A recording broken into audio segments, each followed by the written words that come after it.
I am happy to be back today with my good friend Jator Pierre of We HLC, and we're going to talk about something a little bit different than we usually talk about, but it's going to be, for those of you who are fitness professionals, I think it's going to be really valuable and really insightful. And we're going to talk about a little bit about comics because that's just what we do here.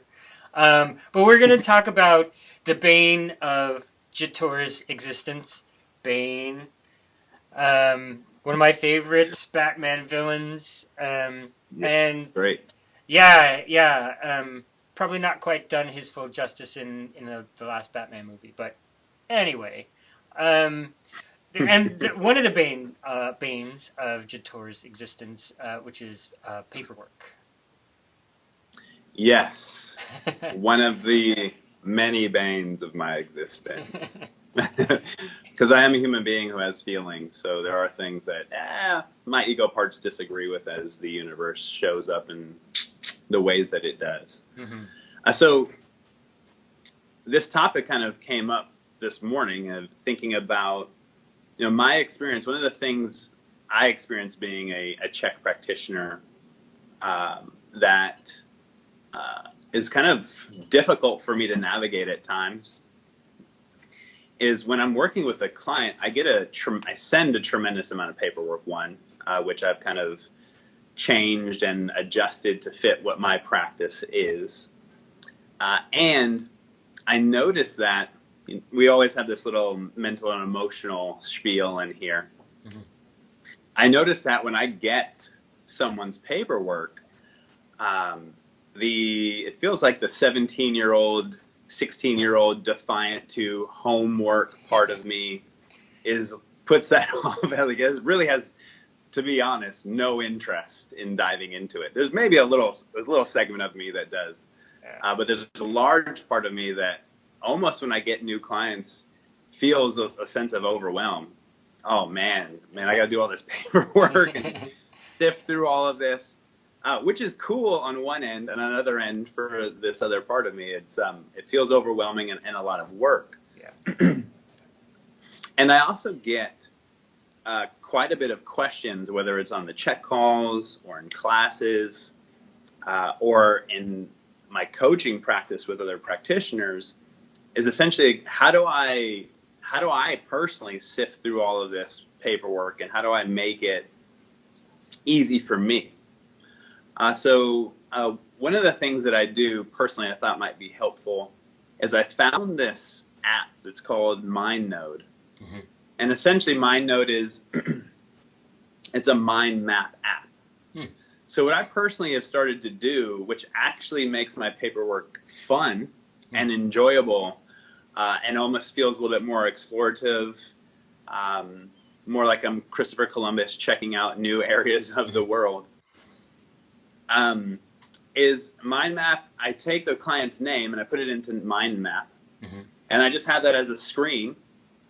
And then as I'm going through their paperwork, I set up different maps off of their name of things that need to be, let's say, addressed, or their challenges. So let's say I see challenges with sleep and sleep hygiene. Mm. Let's say I see challenges with one of the 4 doctors or one of the other 6 principles, or digestive issues, or mental and emotional issues. So what I do is I create little streams off of the client's name of issues or challenges that I'm seeing, and then I create other streams that are aspects that need to be addressed in their lives. Hmm. So as I'm going through their paperwork, at the end of it, I essentially have this beautiful map Mm. of what I want and what I want to address with them, and where I might want to start, inclusive of what their kind of current dream or purpose is, where they are with their 6 principles, their 4 doctors.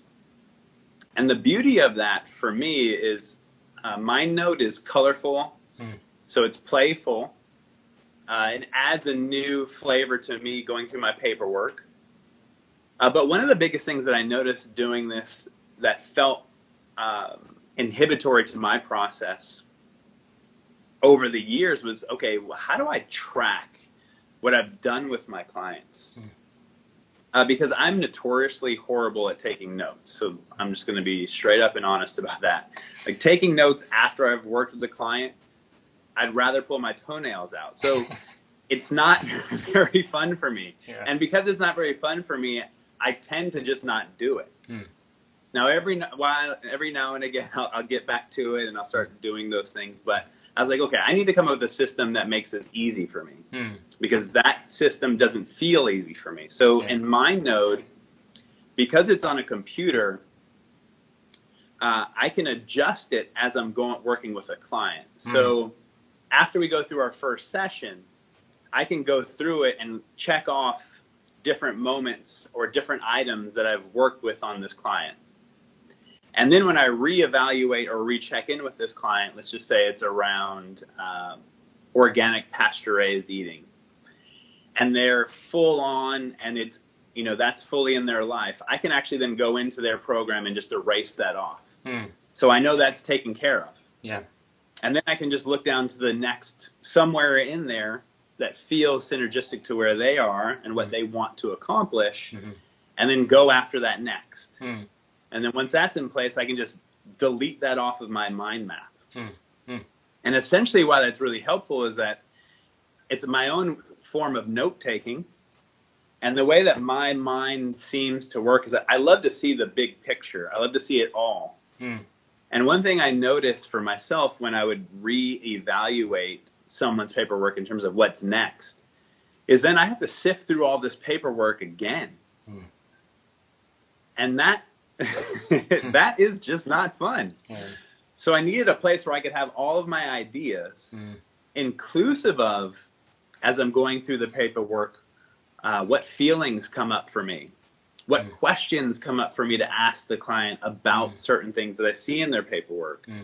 So it's a really easy and beautiful way to make this a fun process, which for me is very important, playful. It's very efficient and focused, which for me is also important.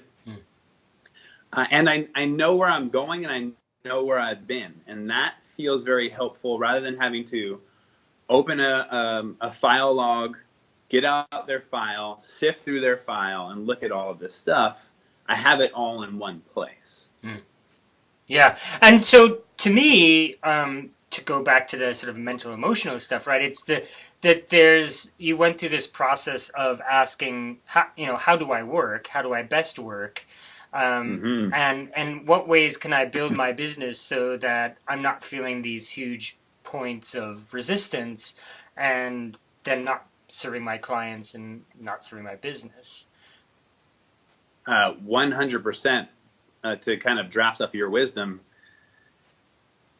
as I noticed that I did have these blocks essentially around, part of me wants to have more clients, grow my practice. Another part of me says, wait, is that really true? Because every time I get paperwork, the 17-year-old in me is, I don't want to do all that homework. Yeah. So I had to find a way to reconcile both ends of that. And this worked really well for me, and it's been a very playful experience. And it's also helped me notice my blocks, and I really appreciate what you shared, which is there's a beautiful book out there that's called Essentialism, which I think is a very, very, very awesome book for people to get clear on what's essential in their lives and also what they're really skilled at. And finding things that maybe they're not skilled at and hiring other people to do those things or doing them in a different way. So this part of my business and my practice wasn't my highest skill set, one, and two, had a very low enjoyment process for me. So what I had to do is reevaluate it and look at, okay, well, how do I make this efficient and fun? And this is what I found. And it's really helped my business move even at a faster rate in terms of getting someone's work, getting it done, getting through it. And then now I just have these maps of people. So when I need to evaluate a client or work with a client, I can just pull up their map. Mm-hmm. I have everything there, beautiful, and then I'm completely prepared for the next session. And another issue with paperwork that you and I have been discussing is sort of this, in HOC2, well, in all of our classes, really, all the students get a ton of assessments that they learn, right? And this can translate into just a ton of paperwork for clients and for you to do the analysis after they've completed it.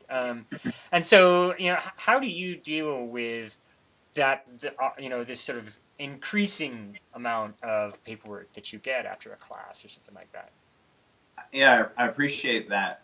For me, what feels really important is that in my own kind of going through the CHEK Institute and noticing this within myself, that as I was going through the CHEK Institute, aspects of me thought it was actually my job to be Paul CHEK, to do everything like Paul does it, and inclusive of all the paperwork that he uses with his clients. Yeah.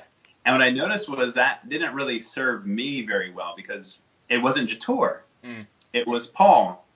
And I'm not saying there's anything wrong with that. What I am saying is that when you're looking at the paperwork, whether you're the practitioner side or the HOC side, take the time to look through that paperwork and really get clear on what is important to you and what do you understand within that paperwork. So if you're sending paperwork that you really haven't gotten to a place of full understanding, implementing, and knowing what it means once you have these certain signs and symbols that are showing up, that can actually cause a lot more work and a lot more confusion. So something that I've done with my own paperwork is I've gone through all of that, and you can use a system like professional, I think it's called Acrobat Reader. You can get a professional system like that where you can take documents and then you can actually convert them to a form that they're malleable. And then you can make adjustments as you see fit to really go after the information that's most important to you, your practice, and what you're passionate about. What that also does then is increase your motivation to do paperwork, because it's you know what you're looking for. Two, it saves time because you're lessening the amount of questions that you're asking, and you're being more focused with your questions. And three, it's an easier way to connect with what's most important to your heart and your head, not with what you think somebody else's heart and head is most important to, i.e. Paul. So Paul has all of that, and in my experience, he uses an assistant to go through all of that. I don't have an assistant, so I do that myself. So I needed to find a way to hone my skills around my paperwork and really focus in on what was most important to Jator and his practice. And then the other thing that's been really helpful with paperwork is I think there's an application called Sign Now. So when I send my paperwork to a client, which I've gone through lots of time to dwindle down to what's most important to me, once I send that, the client can then download something called Sign Now, and they can take my forms and fill them all out online, which makes it a little bit more time efficient for them. Yeah. Then they don't have to scan, they don't have to send by mail, they don't have to use paper, which apparently paper is made out of trees currently. So then they can just email me back. And then the beauty of that, once I get that email back, I have all that information on my computer, and then I can pull up that mind node, and I can just put them side by side and start creating my mind node with the paperwork right there.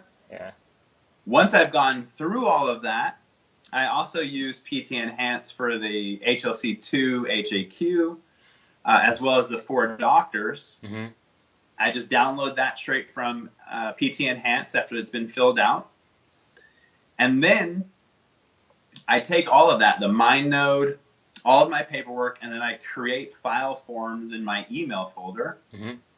And I download each client with all of their file folders, essentially, without having to make holes and get a medical file and soap notes and all that. I keep it all in one place on my computer, have it backed up on a hard drive, external hard drive.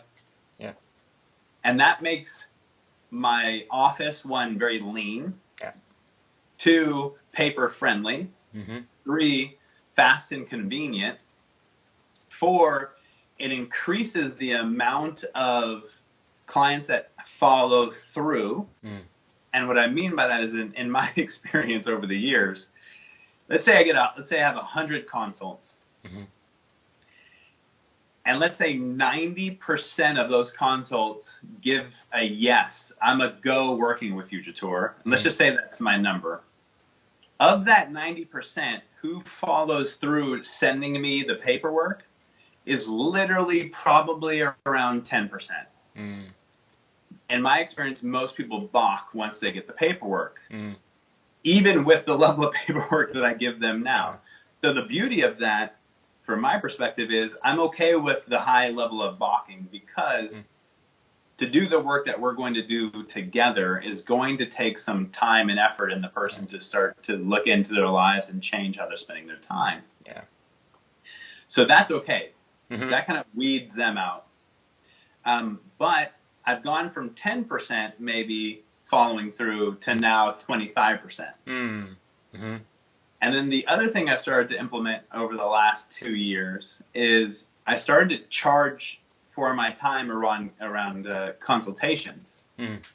So I do 30-minute consultations, and I charge half of my current rate for that consult. Because of the high balk, not following through, when I look at how much time I spend on consultations, that's a lot of time spent with not a lot of money coming in. But you can set it up so that you're charging for your consult, so at least you're making something for your time having that consult. That, one, increases motivation for you. 2, you're more excited to show up and do it, because even if they do balk, you know your time is being well spent, at least from a business perspective. And 3, it also, in my experience, helps the client actually interprets that in a very interesting way. Wow, this person's charging for their time. What's important for that from a mental and emotional perspective from me is that one of my pieces of the brand that is WeHLC that Jator works under is being respectful of your time and learning how to say no. So by setting up a consult fee, I'm showing people off the bat that my brand is respectful to my time, which is part of what I'm trying to teach other people to teach themselves as we work together. That to be healthy and well, you have to be respectful of your time. So maybe this is a different way of saying what you just said, but it seems to me too that if you charge for your consultations, that's a way of also saying that your work has value, that your time has value, and that the outcomes have value.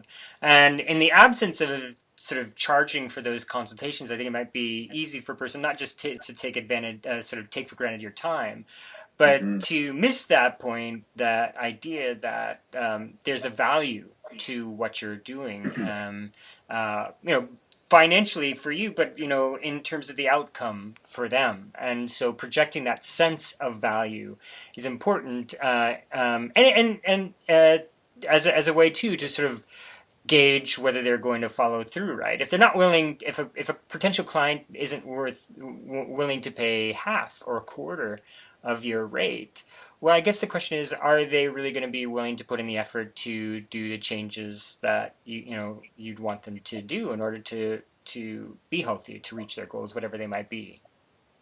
Yeah, 100% agree with your reflection on that. And kind of maybe to draft off of what you shared, literally last week I got a referral from another coach. And this person contacted me and wanted to set a meeting with me. And I said, cool, let's set it up. I charge yada yada for a consult, half an hour consult.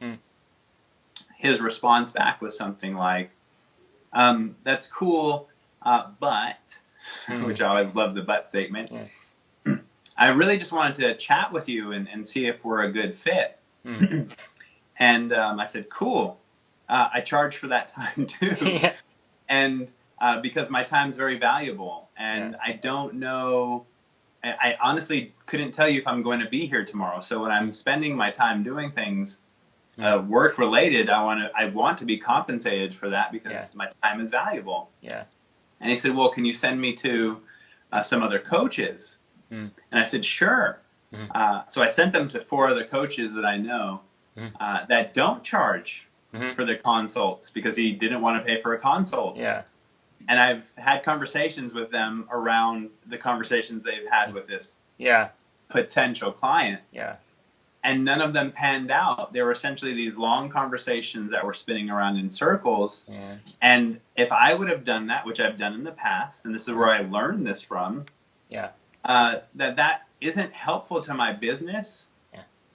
It isn't helpful. I don't think it's actually helpful to the client either. It's a literal and symbolic moment to demonstrate that your time is extremely valuable. So is the client's time extremely valuable.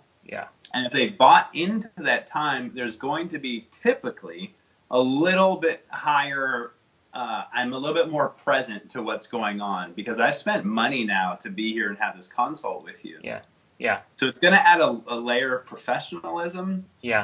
And it's also going to set up the precedence for this. Makes it very clear of starting to make healthy limits and boundaries for my business. And that I charge for my time. I charge for texts. I charge for phone calls. I charge for research. I charge for those things because, simply said, James, I don't know if I'm going to be here in an hour.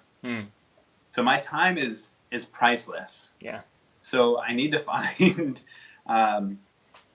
something that helps me feel synergistic, motivated, compensated, and supporting myself when I'm sharing my time with the outside world. Well, and I know your time. I like that you put your time as priceless because, and I don't think we think of time this way, but it's the only resource that you can never ever get back or replace, right? Man.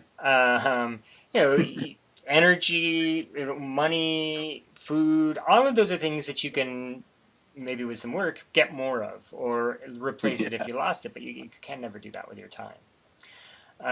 But here's the thing that I'm thinking as you're saying that, and it's sort of trying to put myself in the place of, say, a newish practitioner, right? It's maybe somebody who's starting their own practice. They're stepping out on their own and thinking, if I don't have a lot of clients, and so if I charge for consultations, I might chase away clients that will keep my business going. So, how what would you say to that?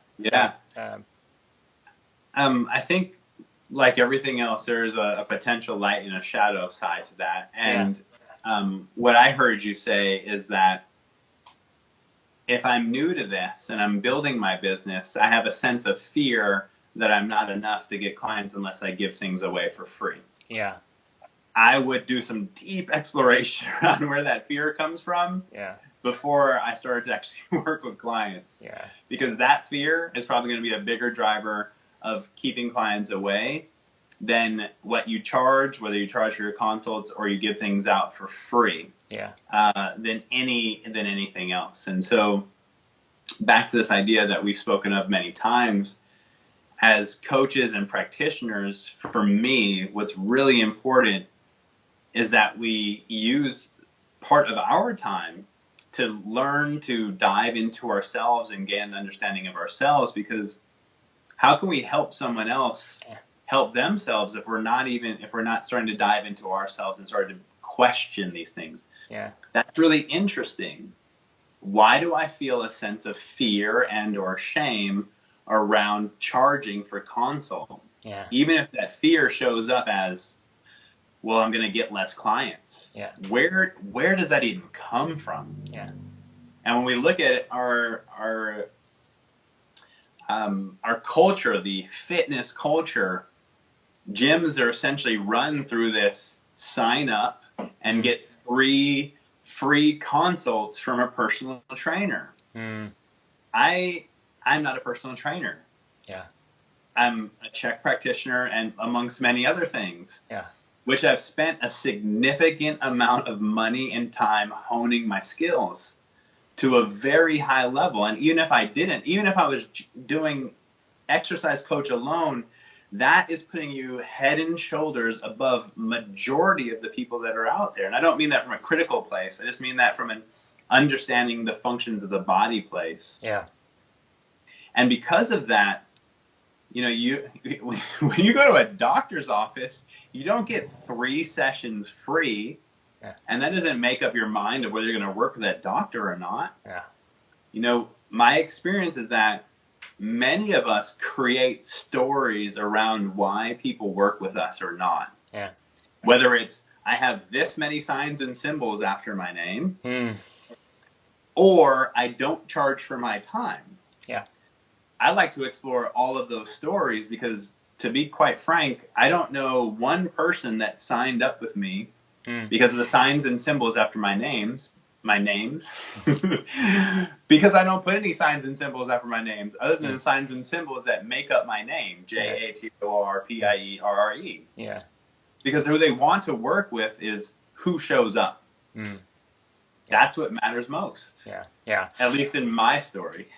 Yeah. No, that's great. And I think, from a business perspective, a lot of the things it seems like, and correct me if I'm wrong, but that you've been talking about is sort of qualifying your clients, right? To find clients that are going to work well with you and that are serious about, they're really serious about making the changes and working their way through them.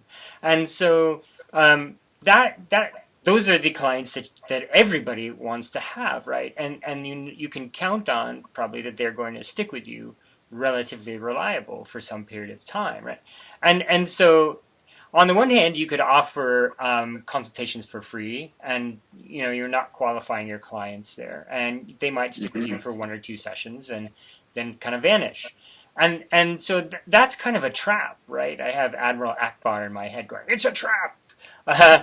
Because you get a client in through a free consultation, they go once or twice, and then they vanish, and now you need to replace them. And so you get on this sort of treadmill where you're having to always work to bring in clients and do those sort of things that, let's face it, a lot of people don't really like to do, right? You're not doing the parts that you enjoy, which is actually working with clients, right? So there might be a slower ramp up if you charge during consultations, but you're going to get clients that will stay with you, and the more of them you get, the more secure you're going to feel, and the more you're going to do the work that you actually love.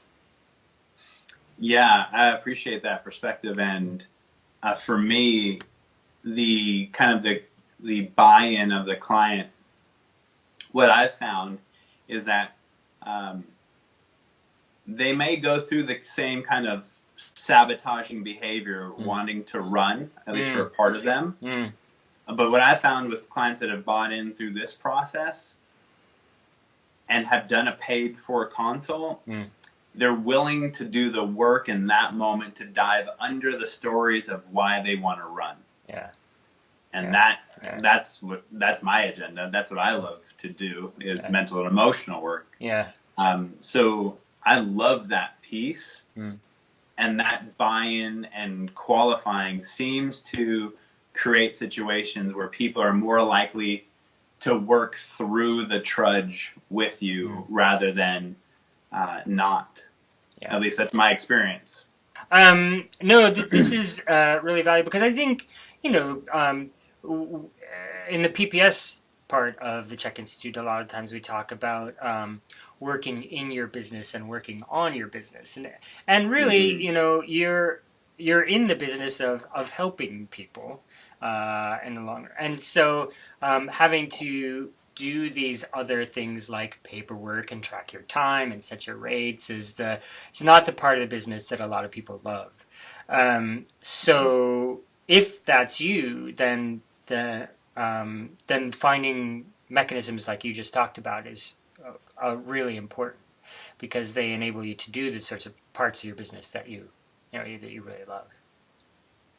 Yeah, and I think they allow you to become efficient with it. Yeah, right. Exactly. Rather than spending, over the long term, an hour or two going over someone's paperwork. Mm-hmm. But that adds up because as you're going back through that paperwork, unless you have a place where kind of the summary is held somewhere, Mm-hmm. and you have a place where you can kind of tick off what you've covered, and not only covered, but actually has been implemented into a habitual form by the client, which is really important because just covering something doesn't mean that it's actually gone through the change process. It just means that you've yapped it out of your lips. Yeah. It doesn't mean that it's actually gone through the change process. So then it's also checking in with those past things that you've worked on or played with a client. Yeah. And some of our past videos, then, if it's not changing, then it's going into back to those kind of the self-sabotage. What are our blocks, etc. And as you start to look at that yourself in your own life, that helps you to grow the skills and the tool sets to help others start to explore that same those same perspectives or the same blocks or the same areas of self-sabotage. Yeah. That's great. That makes a lot of sense. Well, thanks so much for stopping by and talking about this practical stuff with me, Jator. It feels weird, but it must be done. Yes. Well, and it does feel weird. But no, I was going to say to all of our watchers today that, I haven't done this, but I want to invite all of you, if you have questions for us, we'd love to hear from you, and we'd love to talk about those questions. So please if you have questions, put them down below.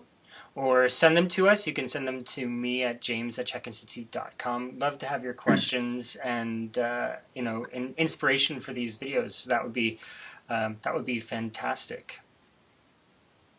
I agree. One of my favorite things to do is question questions with more questions. I'm going to process that. Maybe we can do a video on that. It's a good video. Yeah, right. What if we spend more time questioning than answering is a good question. That is a good question. And yes, a video for another topic. A topic for another video. See, you did it to me. So on that note, what I will do is invite you to subscribe, get notifications of our next interviews that will certainly be a lot less confusing than the end of this video. And find Jator on YouTube. I think your username on YouTube is Find Your Buddha. Yeah, it's Explore with Jator. Find Your Buddha also comes up. Yeah. Well, we'll put a link. And please go find Jator on YouTube because he's got lots of other great videos that are far less confusing than this one. And a part of me feels scared right now.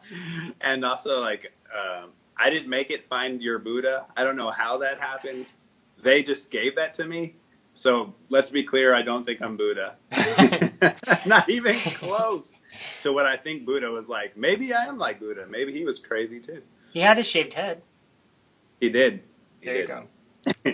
And he had some banes of his existence too. He certainly did. Maybe he was Bane. I don't know. All right. So with all that said, thanks again for joining me today, Jator. Thanks to all of you who watched us, and we'll look forward to doing this again soon.